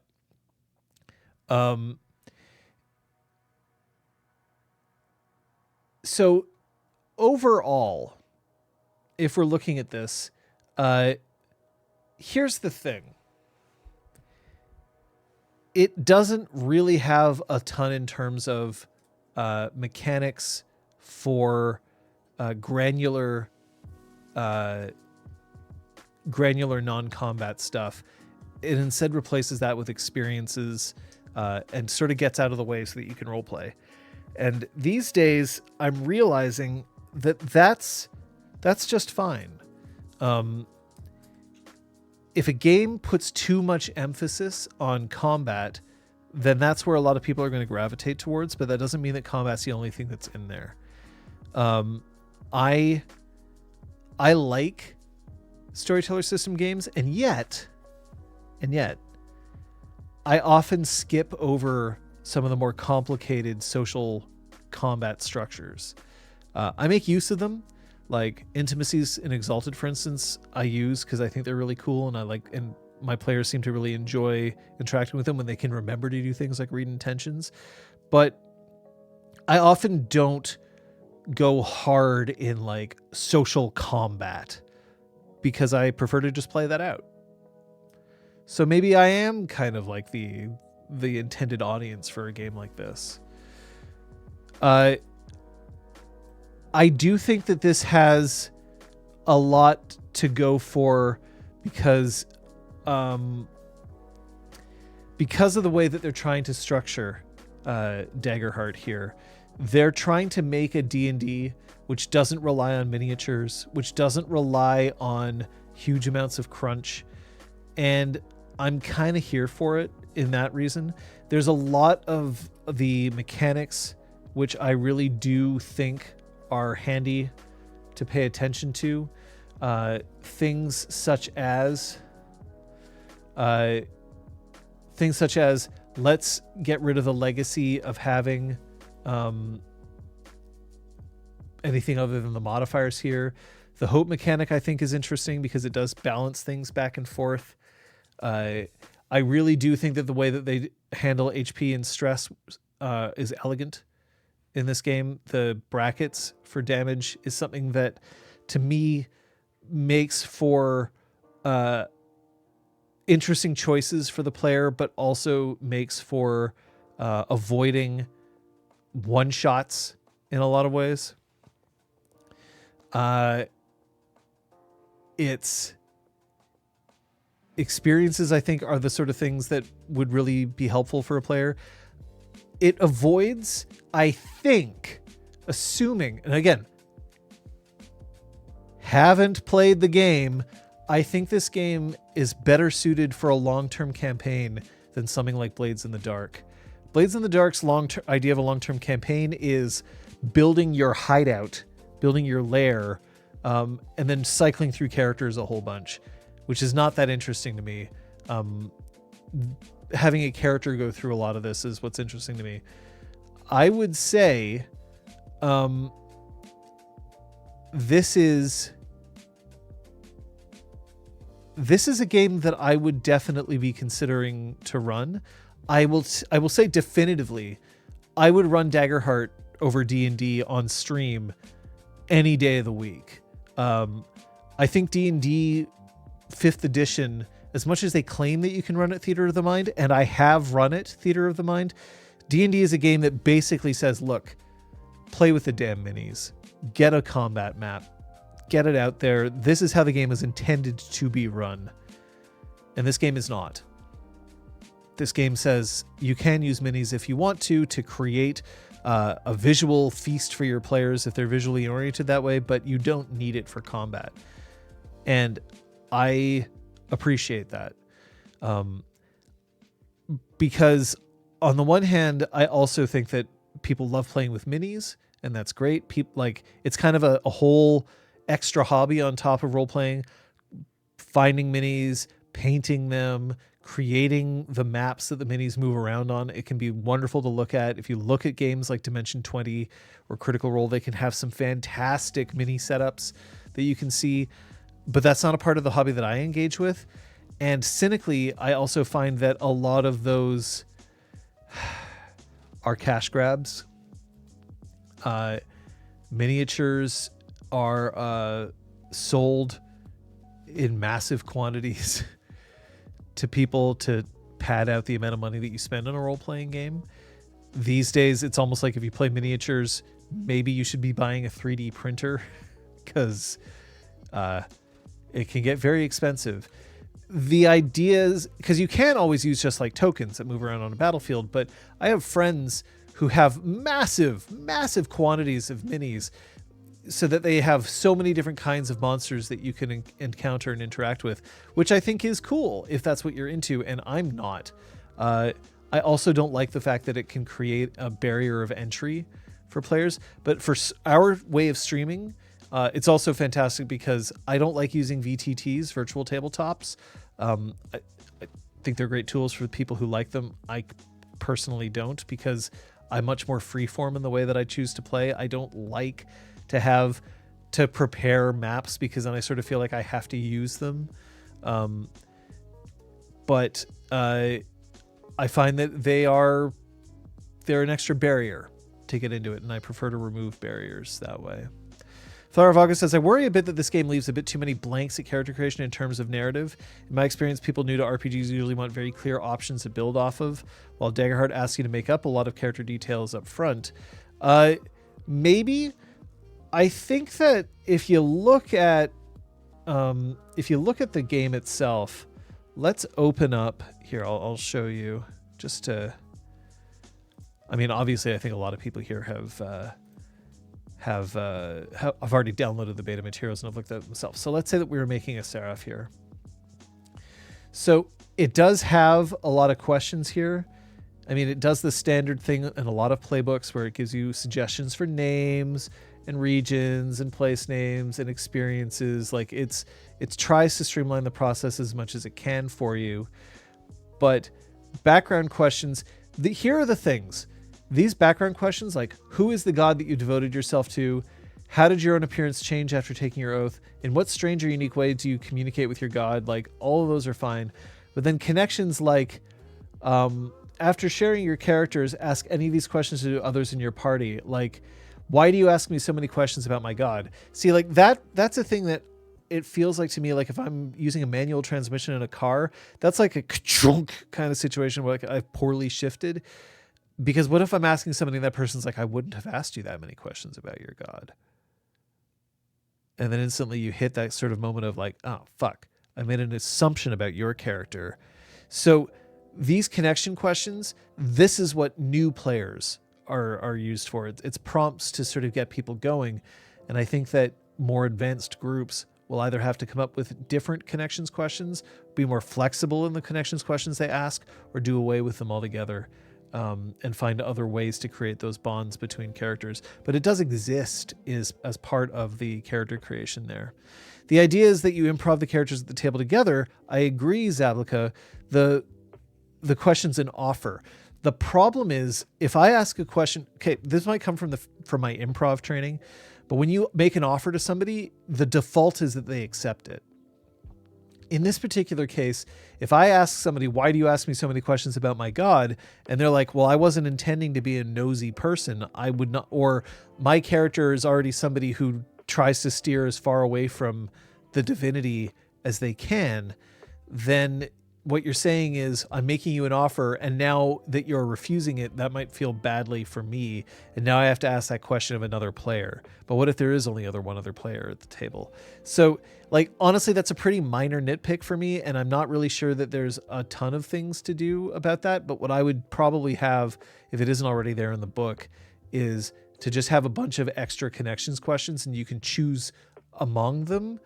And also give the kind of offer to the player that, like, you can make up your own connections questions to ask. I do like this, that it has this page here. Slide this out to the left of your character sheet, slide this out to the right of your character sheet, so that it points out, it's kind of like a tutorial to look at your sheet, and it says, this is what all these things mean, which I think is pretty fun. I like that. It also gives the equipment stuff that you can have access to that are kind of relevant to your character as well. It has a play guide that is part of it. And then at the end, it also even has things like, here are the ancestries that you can choose from. Here are the communities that you can choose from. And then here are the cards that are specific to the classes that you've picked, because it's the domains that you have access to. So if you print out this entire package, this is what you would ostensibly need for your character from the beginning to the end of the game, from levels 1 to 10, level 10 being the highest level that you can pick for, which I think is interesting. Although it does say, for character creation, you only need to print out some of these pages. You don't have to print out all of them, because there are 20 pages, because you probably don't need to have access to things like your level 9 spells, or 8 domain cards, I should say, not spells. You probably don't need to have those at character creation, which is appreciated. Gil says, Zaplica says, I get what you mean. I just think the intent is that you don't have that much in mind at that stage, working against the tentpole game goal. Agreed. Gil says the game does suggest that you create characters together and find ways to cooperate to find ways to get the characters together. If one character says they're not interested in divinity and you're asking them why they do ask about the god, you're probably not paying attention to the other players, which is something good to notice in a session 0. But it could be that you literally only have 2 players. The game is designed to be able to be played with a game master and 2 players, in which case you have to ask those questions of the other player. So I don't think that it's necessarily that you're not paying attention. I think that maybe what you can do, though, is you can ask that question. If the person says, I wouldn't have asked you this because of X, Y, and Z, then that's also a reasonable answer that you can assume. But yeah, I think that it's an interesting thing to come up with other connection questions. I have had success in the past creating characters individually with players. These days, I don't do it. I would rather create the characters as a group, as a whole. I tell people, read your stuff, come up with some ideas of what you're interested in doing, but then I don't talk to my players about those things. I don't answer those questions until we're all together. And the reason why is because I don't want somebody to get attached to a character idea, come in to be with the rest of the group, and then find out that they have overlapping character concepts, and then they bump. And then inevitably one person steps back, and then they're not playing the character that they'd hoped to play. Or you run into a situation where they bump, they both agree that they'll just build in parallel. And then there can be some questions of like, okay, but now we have to be very careful to step around each other. And so therefore it's kind of easier if everybody's creating their characters at once and you don't have the time to get too attached to a character concept, and you can be a bit more fluid in how you choose to play because you're doing it with other players. And then also, if you show up and you're like, look, I was really hoping to do X, great. Then the other players can take that into account. But it's also easier to take that into account when everything is still primordial versus when you've already been like, you show up and you're like, I have my character sheet, it's ready. Here it is.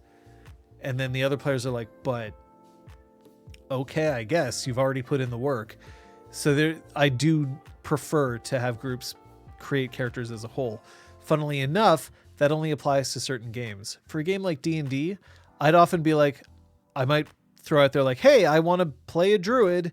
And if no one else is playing a druid, then I can be like, great. And then I can go off by myself and just figure out everything, because that's D&D doesn't really care that much about your connections to everybody else. So it is a thing. Yeah, here's the art I drew of them or commissioned flower of August. Exactly, right? Like, it's something that I encourage people to do for games that are social heavy, or at least social forward. Just create your characters as a group. You avoid so many more problems doing that than if you decide that you're going to do things on your own and then accidentally step on toes. Zabuka says reading things implicitly into player behavior can be iffy. Like, did they take a lot in a fight important stat to show it off, or to get through that part of the game easily? Yeah, that is something that you have to take into account. And it's not always easy to make those choices or to make those decisions. But at the same time, it's sometimes easier to do that in a direct conversation with somebody with the entire group present. I recognize that more and more role-playing is being done online. I think that's great, because I think that it can be difficult for people to get a group together in real space sometimes. I definitely encourage people, if you can, play in person. If you can, it's better in my experience, but I also get that that's not always possible. So, but even if you're not together in real space, creating your characters together in real time, if not in real space, you'll often have a better chance of creating a group that's more cohesive and that has more kind of established spotlight areas for each individual player. Which, again, in Daggerheart, the fact that these cards have this sort of implicit, hey, if you take this card, it means that another player might not be able to take this card, and maybe that's a good thing, I think is great. So, as I was kind of getting to at one point, would I run or play Daggerheart? Yeah, I would. I would give this a shot. I think this is a game that I would have to play to really see how the mechanics felt for me. But at first glance, this seems like a game that I would run over D&D by definition, not even just in terms of stream. In terms of stream, I would absolutely choose this over D&D, just because, again, as I was saying, don't like using VTTs. I don't like using minis, and this game doesn't rely on them. So that makes streaming it a bit easier for me. But I think that I would choose to play it over D&D anyway. One of the things that I've noticed about my players, and this is, again, my group, so I'm speaking in terms of me and my group as opposed to everybody, is that two of them like having cheat sheets, like having...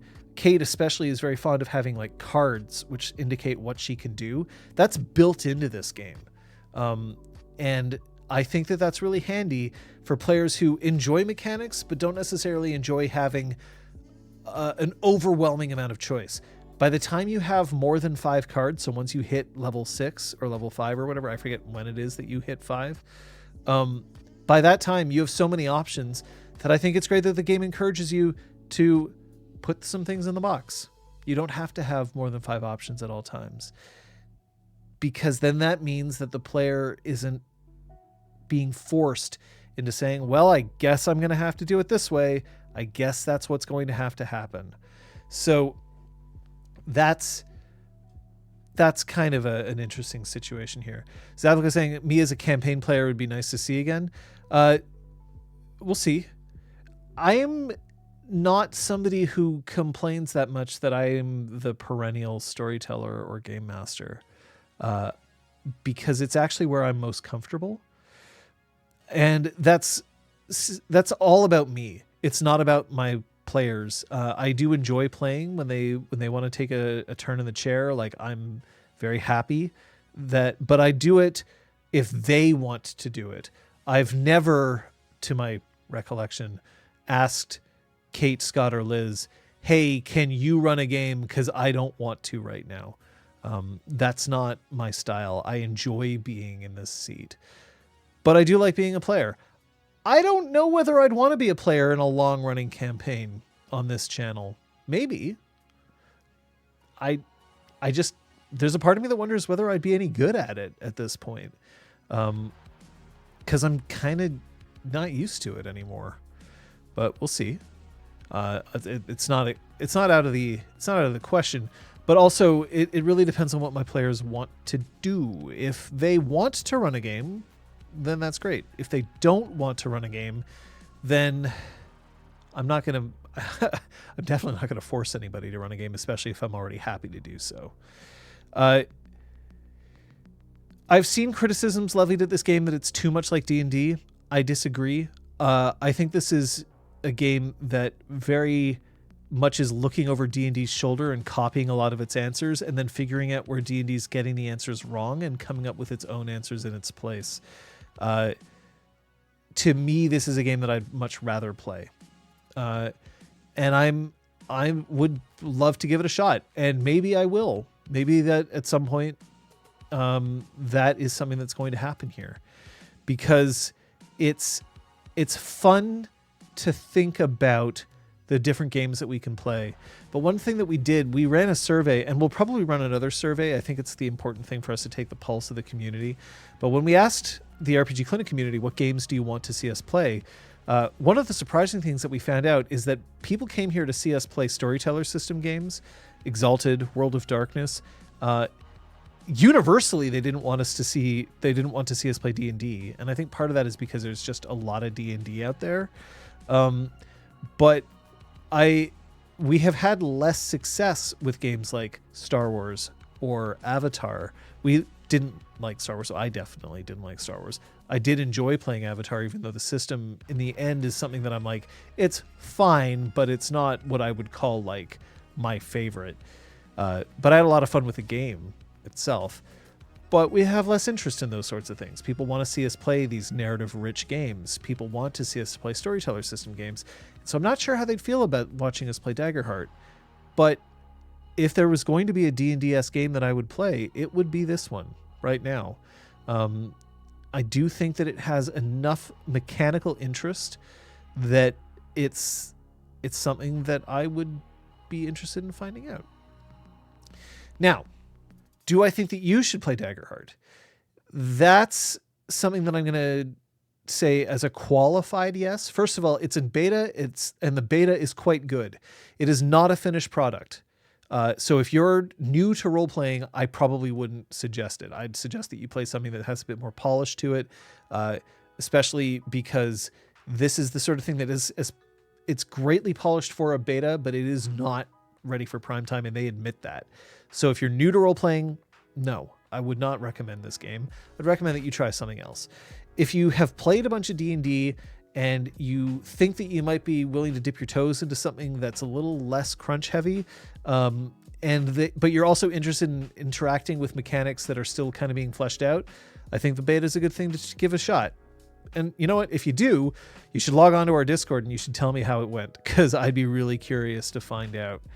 But this is the D&D for players who I think are less concerned with the granular combat available in D&D 5th edition, Pathfinder 2nd, and more interested in having those fun tactical choices, but letting them get out of the way in such a way that then they can get back to the narrative of the game. And I think that's good. It's fine as the sort of thing that sounds okay, but in the context of hobby, you can probably do better. So when I say that Avatar's system is fine, what I really mean is, if I had to give an overall review of it today, I would say Avatar as a role-playing game does a lot of things quite well. And the thing that I appreciate that they do the most is that they make bending as a soft magic system equal and on par with things like weapons training or technology. And I think the way that they handle those things are great. And I think its combat is fucking ass. Like, I got to admit it at this point, I don't like Avatar's combat system at all. I do think that some people might be able to connect with it. I don't. I think that it's strange in that it's trying to do something that is for less crunchy minded players, and it has less crunch to it, but it's needlessly complicated. And tactically not terribly interesting, in my opinion. So I would try to mod the combat if I was going to run Avatar again. They made a pass that the combat is about something other than hitting the other side over the head. I agree, but I don't think that tactically it works that well. I think that it's just not terribly elegant, and it's not fun to play. And that's where I run into a problem with it. I see what they're trying to do with it, and I think it's an admirable goal, but I don't think the execution is there. And I think that it puts way too much onus on players and storytellers to think way too hard about things that aren't necessarily going to have that much of an effect compared to just trying to beat someone over the head. So, still, I think a good game. And something that I would recommend to people if they were looking to get into role-playing, and especially if they were looking to role-play in the Avatar universe, think it's quite solid. But I don't think combat's great. And I think that it suffers from a lot of games of its ilk where experience just ends up being kind of bleh. Like, as you get better at the game, as you progress, your character sheets kind of all start looking the same, and there isn't all that much interesting choice that you can make. Whereas I think in this game that might feel a bit different. So again, let's throw that disclaimer on the screen one more time. I haven't played this, but I think this might do a better job at letting you feel like you're being able to progress longer. One thing that I will say is that, like D&D, I think that this does have a certain limit to the number of sessions you can play. The way that leveling up happens, so let me see if I can find that here.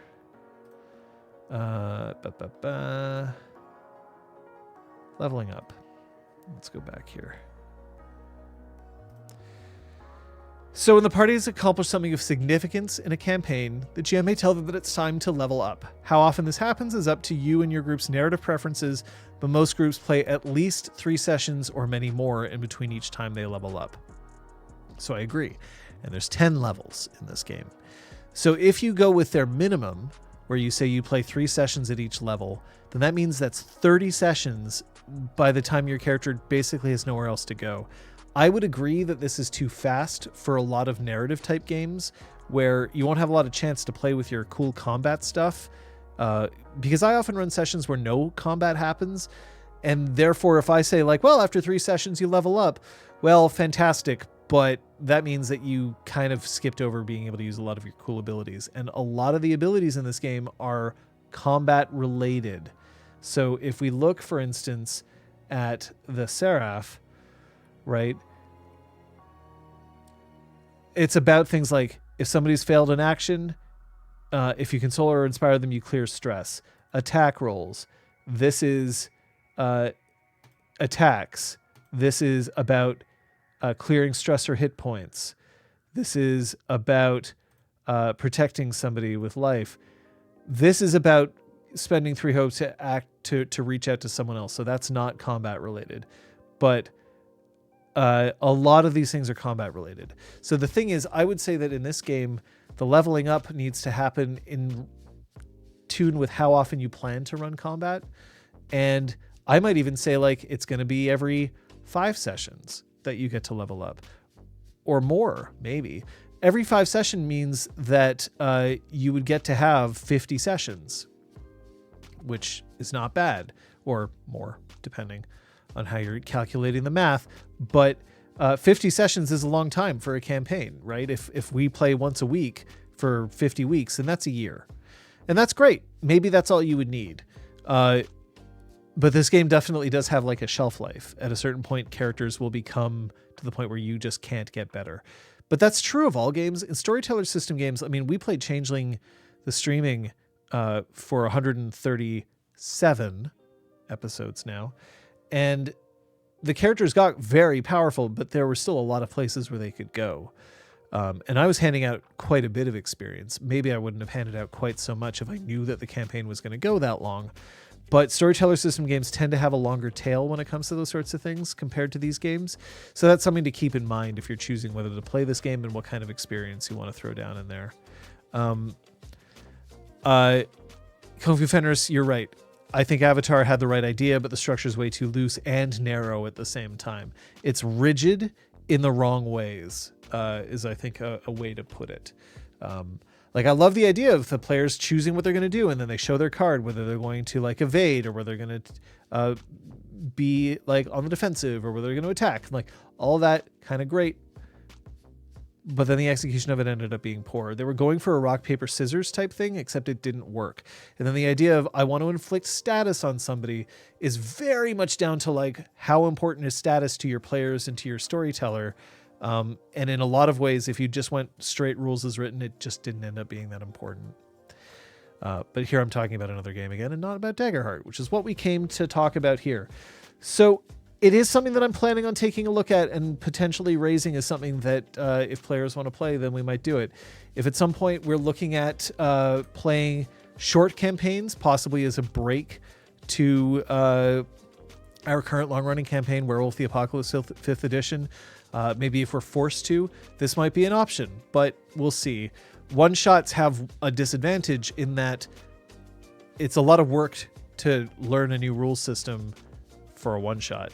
So we'll find out. But this is something to consider. Of course, we do have Changeling the Streaming's kind of like potential because we've introduced different things on that. If you were a Changeling the Streaming fan, you can look that up on YouTube. It's now posted. The 137th episode that we played on April Fool's Day this year. It is canon. It does exist, and we may, in fact, revisit what happened in that particular session. But for now, here's what I'm going to tell you. I do think this is worth taking a look at. It did excite me when I read it. I'm not sure how it's going to survive my actually playing it, but that doesn't mean that it isn't worth a look for everybody else. The thing that this does, which I actually appreciate, is that this is a game that's decided to go head-to-head, toe-to-toe with D&D. And I do think that this game has a good chance of being a worthy competitor to D&D. D&D has a huge history, and it has a shit ton of source books, and it's got all of the money behind it in terms of Wizards of the Coast and Hasbro. But if you take into account that this game is just getting started, I think this is a game that is absolutely worth taking a look at it. Gil, whether we visit it or not is going to depend on what we as a group think is going to be fun to play, and also how people react to things and let us know how they feel about it. So if you do have strong feelings about what you would like to see us play, you should post on Discord. But again, our decision process in terms of what we play here at RPG Clinic is like the viewers are taken into account, and they have a big sway in what we play, but they don't have a deciding vote. That's up to us. We'll always choose to play the games that we think are the most fun for us more than anything else.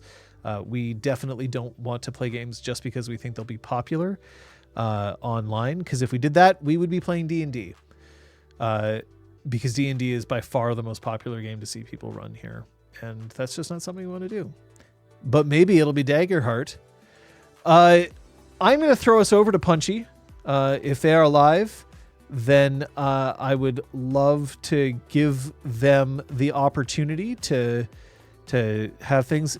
Punchy is a show that's done by Elizabeth and Scott, who are two of my players in the other game. So we're going to toss that over to them. But for now, I am going to remind you, no matter what, if you are playing in a game and you're running into difficulty, it's sometimes the hardest thing to do, but often the most effective, is to use your word hole. Thanks a lot, everybody.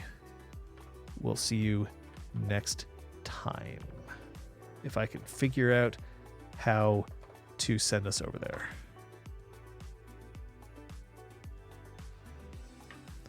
Oh, and it looks like I can actually do that. We'll see you soon.